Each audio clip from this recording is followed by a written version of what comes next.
प्रणाम। बहुत सुंदर प्रश्न है स्वामी जी।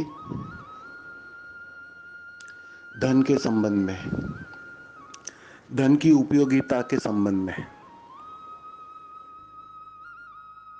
धन तो तटस्थ है, उसको पता नहीं है कि तुम उसके मोह में हो या प्रेम में हो। वो सहज और तटस्थ है। अब प्रश्न ये है कि हम उसका उपयोग कैसे करते हैं। अब जब तक प्रेम का पता नहीं है, जब तक तुम भरे हो उसका पता नहीं है, तब तक बांटने की इच्छा प्रबल नहीं होती है। तब तक तुम बांट नहीं सकते हो, क्योंकि तुम अपना गड्ढा ही भरना चाहते हो। तो बिल्कुल सीधी सी बात है, कृपण हो जाओगे, रोकोगे, धन को इकट्ठा करोगे, लेकिन पता नहीं है कि इसका उपयोग क्या होने वाला है। धन का उपयोग आप कहां करते हो, किस आयाम में करते हो, किस तल पर करते हो, वो बहुत मूल्यवान है। तब तुमने धन की सार्थकता पूरी की। तुम शरीर में जियो और शरीर में मर जाओ, पूरे धन का उपयोग सिर्फ शरीर में करो, लेकिन उससे होगा क्या? उससे तो अहंकार पोषित होगा, अहंकार और भरेगा, मैं मजबूत होगा, तो वो तो ठीक से धन का उपयोग ना हुआ।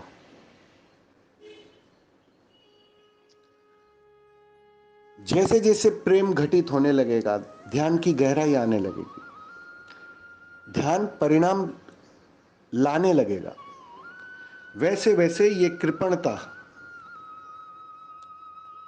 बंटने में परिवर्तित होने लगेगी। फिर तुम धन बांटने में सक्षम हो जाओगे। अब सिर्फ मैं ही मैं नहीं हूं। प्रेम का अर्थ ही इतना है कि अब तू भी है, तेरा भी मूल्य है, तू भी मूल्यवान है। तो उस तू के लिए तुम धन को निछावर करने के लिए राजी होने लगोगे, बांटने के लिए राजी होने लगोगे। तो धन का वहां भी उपयोग कर सकते हो तू के लिए, लेकिन उससे भी गहरा, उससे भी मूल्यवान एक आयाम है। वो है चैतन्य का आयाम, चेतना का आयाम, स्वभाव का आयाम। उसी धन का उपयोग तुम किसी को अपनी समाधि के लिए सहायक के अर्थों में कर सकते हो। कोई ध्यान करना चाहता है, सुविधा नहीं जुटा पा रहा है, उसके लिए उस धन का तुम उपयोग कर सकते हो। और मैं ऐसा समझता हूं, इससे सुंदर धन का कोई उपयोग हो ही नहीं सकता है। यह है असली मूल्य धन का, कि तुम्हारे धन से कोई ऐसा जो ध्यान करना चाहता था, जो शिविर में आना चाहता था, शिविर आयोजन करने के माध्यम से, किसी भी प्रकार से, ताकि लोगों की भीतर की यात्रा शुरू हो, भीतर की यात्रा गहरी हो, ठीक से हो। बहुत से लोगों के पास अधिक है, वो चाहते हैं कि मैं इस धन का सही उपयोग कहां करूं। और बहुत से लोग ऐसे हैं जो ध्यान करना चाहते हैं, लेकिन पैसे नहीं है, सुविधा नहीं है, काम की वजह से समय नहीं निकाल पा रहे हैं। तो ये बैलेंस करना बहुत जरूरी है। जिसके पास अधिक है, जो बांटना चाहता है, जो देना चाहता है, उसको निश्चित ही धन को इस अर्थों में लगाना चाहिए कि लोगों की ध्यान की यात्रा शुरू हो, अध्यात्म की यात्रा शुरू हो, क्योंकि वही मूल्यवान है। किसी की मदद करके, सेवा करके, शारीरिक अर्थों में कहो या धन के अर्थों में कहो, तुम उसके इस जन्म को तो संवारोगे थोड़ा बहुत, लेकिन फिर भी संवरेगा नहीं। वो अतृप्ति तो बनी ही रहेगी, वो समाधि तो घटी नहीं है, तो वो अतृप्ति तो कायम रहेगी, वो बेचैनी तो कायम रहेगी, और वो विदा हो जाएगा कुछ सालों में। वो धन का उपयोग तो हुआ, लेकिन एक अर्थों में वो व्यर्थ गया।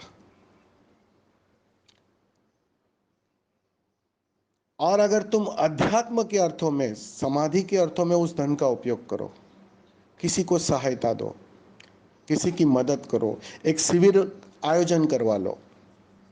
पता है थोड़ा खर्चा लगेगा, लेकिन बहुत से ऐसे मित्र आएंगे जिसकी यात्रा गहरी हो जाएगी, जिसकी यात्रा शुरू हो जाएगी। एक दिन वो उस तृप्ति को पाएंगे, और जिस दिन वो उस तृप्ति को पाएंगे, तुम समझ लेना तुम्हारे धन का सदुपयोग हो गया। तो वो तुम्हें तय करना है कि धन को किस आयाम में खर्चूं, शरीर के आयाम में, मन को भरने के आयाम में, या बिल्कुल उस परम छोर मन को मिटाने के आयाम में, अहंकार को मिटाने के आयाम में। वो तुम पर निर्भर है। और जैसे ही वो मन मिटता है, वो अहंकार खोता है, जन्मों जन्मों की बात बन जाती है, सारी यात्रा समाप्त हो जाती है, सारी दौड़ समाप्त हो जाती है। तो इससे सुंदर तो धन का उपयोग कहीं हो ही नहीं सकता है। निश्चित ही जिसके पास लगता है कि थोड़ा भी अधिक है, तो उसको तो मैं निश्चित ही यही कहूंगा कि अध्यात्म में उस धन का उपयोग करो। जहां कहीं भी कोई जागा हुआ है,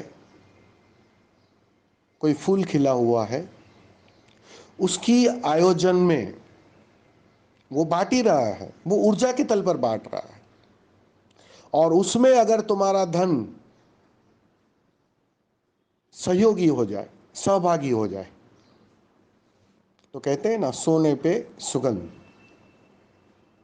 फिर एक और एक 11 हो जाते हैं और बात बन जाती है। तुम्हारा धन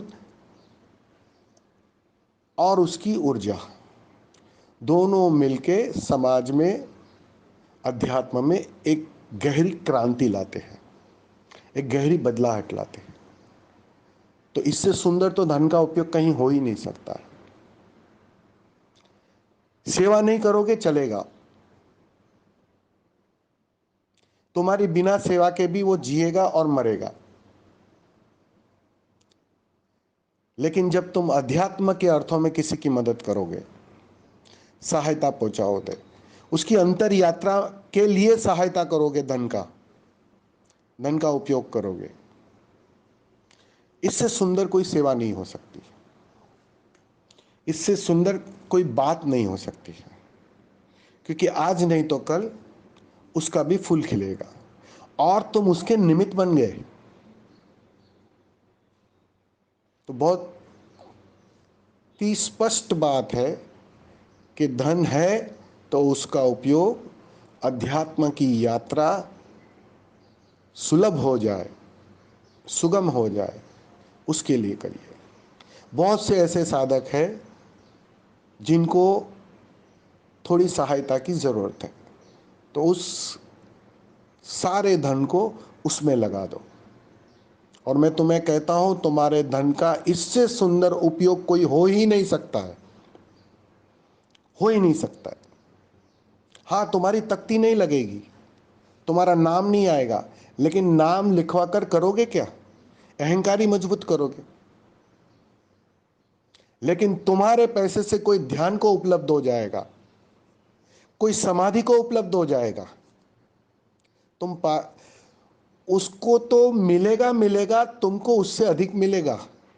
वो जो तृप्ति है, वो जो धन्यवाद है, तुम्हारे भीतर वो प्रार्थना जगेगी, वो धन्यवाद उठेगा, तुम भी रोओगे, कि सच में इस धन का मैं कहीं दुरुपयोग भी कर सकता था, लेकिन इस धन को मैंने सही मार्ग पर, सही दिशा पर लगाया और किसी का फूल खिल गया, कोई जाग गया। तो निश्चित ही जहां कहीं भी तुम्हें लगे तुम्हारा अंतरतम उत्तर दे, वहां अपने धन को जरूर लगाओ, उसको सहायता करो, ताकि उसकी आगे की यात्रा हो सके।